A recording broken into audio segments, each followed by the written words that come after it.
a opakaleče bezpravné zvěvého. Otevři své země a vydej spasy staré.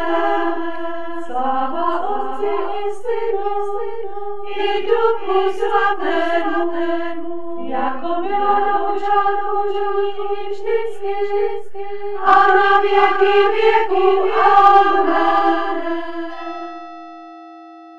Již dávní proroci lidem zvěstovali, Duchem Svatým pohnutí viděti si přáli.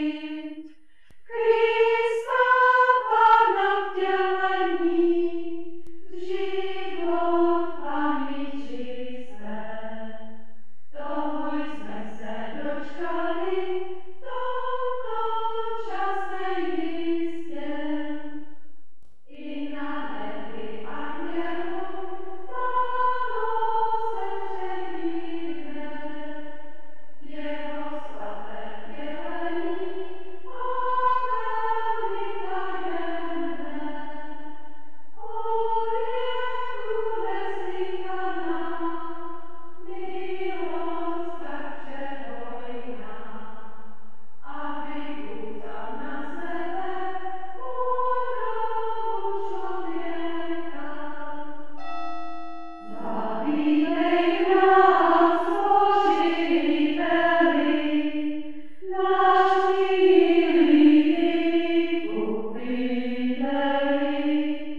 Ukáž nám své slavné božství, věci přijal člověčenství. Zavítej záru Božího, na tebe není lepšího, nebysen poklad žádaný, od Boha nám darovaný. Vesele zpívejme, Boha Otce chválme, že nám Syna svého jednorozeného dal na vykoupení národa lidského. Rač, Pane, popřáti, v tvé pravdě vždy státi, abychom v ní věřili a tebe viděli.